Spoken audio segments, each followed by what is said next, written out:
The Tonight Show, December 1977. Johnny Carson sat behind his famous desk, his signature smile in place as the studio audience settled after a commercial break. His next guest was unusual, a 7-year-old girl named Emily Mitchell from Cedar Rapids, Iowa.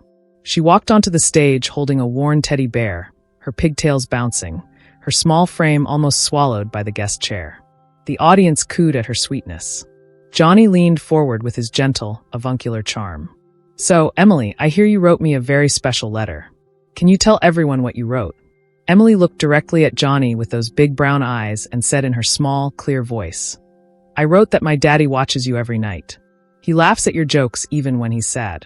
He says you're his best friend, even though you've never met." The audience chuckled warmly. Johnny smiled, touched. "That's very sweet. Where is your daddy tonight?" Emily's expression didn't change. "He died 3 weeks ago, Mr. Carson. But I'm here because he would have wanted me to meet his best friend." The smile froze on Johnny's face. His eyes filled with tears. And then, live on national television, Johnny Carson, the king of late night, the man who never lost his composure, broke down completely. Before we continue this incredibly moving story, please hit like if you believe in the healing power of kindness, and subscribe so you never miss these touching true stories. Now let's hear what happened next. Cedar Rapids, Iowa. November 1977. Michael Mitchell was a factory worker at the Quaker Oats plant. Every day, he arrived at 6 a.m. and worked a 10-hour shift operating machinery that filled cereal boxes. It was hard work, repetitive and exhausting. His hands were calloused, his back ached, and the pay barely covered bills for his small family. But Michael never complained. He had everything that mattered. His wife Karen, who worked part-time at the local library, and his 7-year-old daughter Emily, the absolute light of his life. Every night, no matter how tired Michael was, he had a ritual. At 11:30 p.m., after Emily was asleep and the dishes were done, he'd settle into his worn recliner in the living room. Karen would bring him a cup of coffee, kiss his forehead, and head to bed.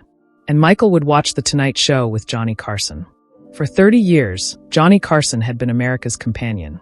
His monologue jokes, his easy banter with guests, his genuine warmth. It all made people feel less alone. For Michael, exhausted from another day of mind-numbing factory work, Johnny's show was medicine. It made him laugh. It helped him decompress. It reminded him that life had joy in it. "That Johnny," Michael would say to Karen, "he just gets it. Gets what regular folks need after a long day." Emily often woke up and crept downstairs, drawn by her father's laughter. She'd peek around the corner and see him there, smiling at the TV, his tired face transformed by genuine happiness. Sometimes Michael would notice her and wave her over. "Come here, pumpkin. Let's watch a few minutes together." Emily would curl up in his lap, not really understanding the jokes, but loving the sound of her daddy's laughter rumbling in his chest. She'd ask questions. "Why is that funny, Daddy?" And Michael would explain, delighting in her curiosity. "See, Johnny's smart. He makes jokes about the news, about what's happening in the world. But he's never mean. He just helps us see the funny side of things." Emily loved these moments. Her daddy worked so hard, was often so tired. But during The Tonight Show, he came alive. Johnny Carson might as well have been a family member for how much he meant to their household. But Michael Mitchell had a secret he'd kept from everyone, even Karen. For 3 months, he'd been feeling strange. Chest pains, shortness of breath, dizziness. He told himself it was just stress, just age catching up to him at 42. He couldn't afford to see a doctor. Their insurance had a high deductible, and money was tight. So he ignored the warning signs and kept working. On November 18, 1977, Michael was at work when the massive heart attack hit. He collapsed next to the cereal filling machine. Coworkers called an ambulance, but by the time it arrived, Michael Mitchell was gone. Just like that. A good man, a loving father, taken without warning. Karen was devastated. Emily was confused and heartbroken. Her daddy had tucked her in the night before, had kissed her forehead and said, "I love you, pumpkin." And now people kept saying he was never coming home. The funeral was small but full. Factory workers came, library patrons came, neighbors came. Everyone spoke about Michael's kindness, his work ethic, his love for his family. Emily sat in the front row, clutching her teddy bear, the one her daddy had won for her at the county fair, not really understanding that this was forever. After the funeral, Karen tried to hold things together. But grief is heavy, and bills don't stop coming. The life insurance payout was small, $5,000, barely enough to cover funeral costs. Karen had to take on more hours at the library. Emily went to stay with her grandmother after school because Karen couldn't afford childcare. One evening, about a week after the funeral, Emily came downstairs at 11:30 p.m. She'd heard the TV. Karen was sitting in Michael's recliner, tears streaming down her face, watching The Tonight Show. Johnny was telling jokes, the audience was laughing, but Karen was crying. "Mommy, why are you watching Daddy's show?" Karen wiped her eyes quickly. "Oh, honey, I wanted to feel close to him. This show made him so happy." Emily climbed into the chair with her mother. They watched together in silence. Johnny interviewed a comedian, told some jokes about President Carter, did a funny sketch with Ed McMahon. It was a good show. A normal show. The kind of show Michael had watched hundreds of times. When it ended, Emily looked up at her mother. "Mommy, Johnny Carson was Daddy's best friend, right?" "Well, sweetie, they never actually met. But Daddy loved watching him. So yes, in a way, Johnny was his friend." Emily thought about this with the serious logic of a 7-year-old. If Johnny was Daddy's friend, shouldn't he know that Daddy died? Friends should know about each other. Karen's heart broke a little more. "Oh, honey, Johnny Carson is very famous. He doesn't know about people like Daddy. But Daddy knew about him. That's not fair." That night, Emily couldn't sleep. She kept thinking about her daddy sitting in that chair, laughing at his friend on TV. About how happy Johnny Carson made him. About how Johnny didn't even know her daddy existed. It wasn't right. Friends should know about each other. So Emily got out of bed, found paper and crayons, and started writing a letter. Her handwriting was shaky. She was only in 2nd grade, but she wrote carefully, sounding out the words. "Dear Mr. Johnny Carson, my name is Emily. I am 7. My daddy Michael Mitchell watched you every night. You made him laugh, even when he was tired from work. He said you were his best friend. My daddy died 3 weeks ago." His heart stopped. "I think you should know because friends should know about each other. Love, Emily." She drew a picture at the bottom. A stick figure man sitting in a chair, watching a TV with a smiley face on it. She wrote, "My daddy," with an arrow pointing to the man. The next morning, Emily asked her mother for an envelope and a stamp. Karen, assuming it was for school, provided them without much thought. Emily carefully addressed the envelope. Johnny Carson, The Tonight Show, NBC, New York, and walked it to the mailbox herself. She had no idea if it would reach him. The address was probably wrong. But she'd done what felt right. She'd told her daddy's friend what happened. The Tonight Show received approximately 10,000 pieces of mail every week. Most of it went to the mail department, where interns and junior staff sorted through it. Fan letters got form responses. Requests for tickets got processed. Strange or threatening letters got flagged for security. Emily's letter arrived on a Tuesday. It was in a pile with hundreds of others. The intern who opened it, a 22-year-old named Patricia, almost set it aside with the standard, "Thank you for watching" pile. But something made her read it again. The shaky handwriting. The simple words. The crayon drawing. And that devastating line. "I think you should know because friends should know about each other." Patricia's eyes filled with tears. She worked in television, in the glamorous world of late-night entertainment. She saw celebrities every day. But this letter, from a grieving 7-year-old who thought Johnny Carson should know about her daddy, cut straight through all the glitz. She took it to her supervisor. "You need to read this." The supervisor read it and immediately took it to Fred DeCordova, the show's producer. Fred read it and went quiet. In 30 years of producing television, he'd seen a lot. But this was different. "Get me Johnny," he said quietly. That afternoon, Fred knocked on Johnny's dressing room door. Johnny was reviewing notes for that night's show, going through potential jokes for his monologue. "Johnny, something came in the mail today. I think you should see it." Johnny took the letter and read it slowly. His famous smile faded. He read it again.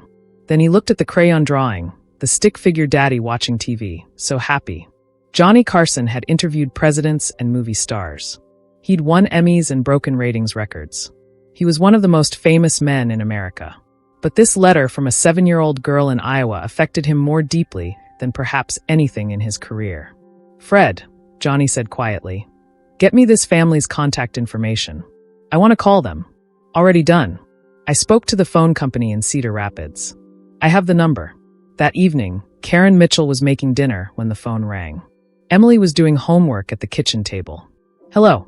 Mrs. Mitchell, this is Johnny Carson calling from The Tonight Show. Karen almost dropped the phone. What? Is this a joke? No, ma'am. I received a letter from your daughter Emily about your husband Michael. I'm so very sorry for your loss. Karen's knees went weak. She sat down hard. You actually read her letter? She wrote to you last week. I didn't think. I read it. Mrs. Mitchell, your husband watched my show for years, and I never knew he existed. That's not right. Emily's letter made me realize something. Every night, millions of people invite me into their homes. They laugh with me, they trust me with their late-night hours. And I take that for granted. Your husband was one of those people, and now he's gone, and I never got to thank him. Karen was crying now. Mr. Carson, you gave him so much joy. After long days at the factory, your show was the highlight of his day. I'd like to do something, if you'd permit me. I'd like to invite Emily to be on the show. I want to meet her. I want to hear about her father.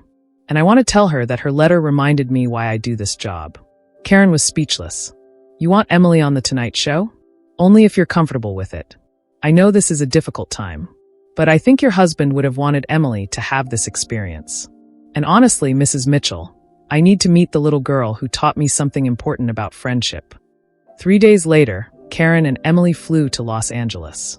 NBC paid for everything, flights, hotel, meals. A car service picked them up. Producers treated them like visiting royalty. None of it felt real. Emily, in her 7-year-old way, was excited but also confused. Mommy, why does Mr. Carson want to meet me? I just wrote him a letter. Because, honey, your letter touched his heart. You reminded him of something important. Backstage at The Tonight Show, Emily clutched her worn teddy bear, the one her daddy had won at the fair. She wore her best dress, the blue one with white flowers that her mother had ironed 3 times. She was nervous but not scared.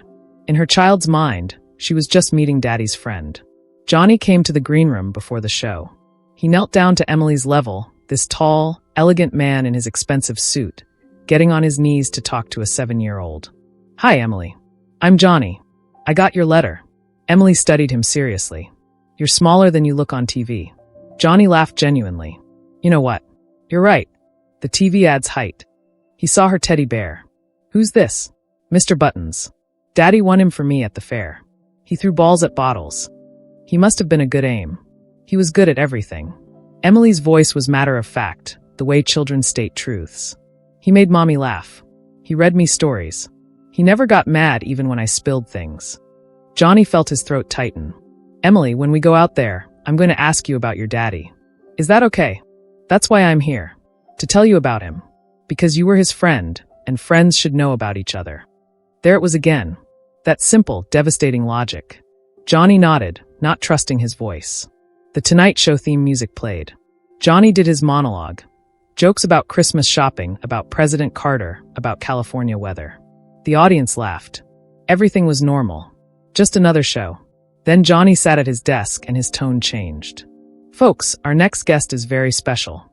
About 2 weeks ago, I received a letter that affected me more deeply than almost anything in my career. It was from a 7-year-old girl named Emily Mitchell from Cedar Rapids, Iowa. The audience quieted, sensing something different. Emily wrote to tell me that her father, Michael Mitchell, watched this show every night. He worked hard at a factory, and my show made him laugh. Emily called me her father's best friend. And then she told me that her father had died suddenly 3 weeks ago, and she thought I should know. Because friends should know about each other. The studio was absolutely silent. You could hear the camera operators breathing. That letter broke my heart, and it made me realize something. Every night, millions of you invite me into your homes. You watch while you wind down from your day. You laugh at my jokes, God knows why. A small laugh from the audience. But I never really think about who you are. What your lives are like. What struggles you're facing. Michael Mitchell was one of those millions, and I never knew him. But his daughter wanted me to know about him. So I invited her here tonight. Ladies and gentlemen, please welcome Emily Mitchell. Emily walked onto the stage, clutching Mr. Buttons. She looked tiny under the lights. Johnny stood and helped her into the chair, which was far too big for her. A production assistant quickly brought a box for her to sit on so she could be seen. The audience applauded warmly, many already wiping their eyes. Hi, Emily. Thanks for coming all the way from Iowa. Hi, Mr. Carson. I brought Mr. Buttons. I hope that's okay. That's perfect. Now, Emily, you wrote me a letter about your daddy. Can you tell everyone about him? Emily thought carefully, the way children do when they want to get something important right. My daddy worked at the factory. He made cereal boxes get filled up. He said it wasn't fun work, but he did it because he loved me and Mommy. His hands had hard spots. Calluses. Yes, calluses. From working. But they were still soft when he held my hand. Emily's voice remained steady, factual. Every night, Daddy watched your show. He sat in his special chair. Sometimes I would wake up and hear him laughing, and I'd come downstairs. He'd let me sit with him even though it was late. He'd explain the jokes to me. What kind of things did he tell you? He said you were smart. He said you made jokes about important people, but you were never mean. He said that was hard to do, to be funny without being mean. He said that's why he liked you. You made him laugh, but you didn't make him feel bad. Johnny's eyes glistened. Your daddy sounds like he was a very wise man. He was the best daddy. Emily's voice quavered slightly for the first time. He came to all my school things. He made me pancakes shaped like animals. He always said, "I love you, pumpkin," before bed. She paused. And then one day he went to work and he didn't come home. Mommy said his heart stopped working. The audience was crying openly now. Cameras caught tears on crew members' faces. Johnny's voice was thick. Emily, I'm so sorry. That must have been very hard. It's still hard. I keep forgetting he's not coming back. Sometimes I think I hear him, but it's just the TV or something. She looked directly at Johnny. But you know what? When I watch your show now, I hear Daddy laughing. Not real laughing, but in my memory. So it's like he's still there a little bit. And that's when it happened. Johnny Carson, the consummate professional who'd maintained his composure through thousands of shows, completely broke down. He put his head in his hands, his shoulders shaking. The audience could see his body trembling with sobs. The control room panicked. Should they cut to commercial? This had never happened before. Johnny never lost control. But Johnny waved them off. He took a moment, grabbed a tissue, and looked at Emily through tear-filled eyes. Emily, his voice cracked. I need to tell you something. Every night, I come out here and try to make people laugh. It's my job. But sometimes I forget why it matters. I forget that on the other end of that camera are real people. People with real lives. People like your daddy who work hard and just need a few minutes of joy before they go to bed. He paused, composing himself.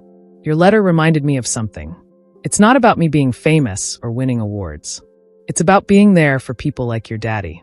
Being a friend, even if we never meet. And you taught me that friends should know about each other. So thank you for telling me about Michael Mitchell. I'm honored that he considered me his friend. And I want you to know that I'll never forget him. Emily climbed down from the chair and walked over to Johnny. Without asking, she hugged him. This tiny 7-year-old girl hugging one of the most famous men in America, comforting him in his grief for a man he'd never met. The audience stood as one, applauding through their tears. It was the most emotionally raw moment in Tonight Show history. When the show ended, Johnny didn't rush off to his dressing room as he usually did. He stayed with Emily and Karen backstage, talking for over an hour. He asked about Michael, what he was like, what he loved, what made him laugh. Karen showed Johnny a photo she carried in her wallet.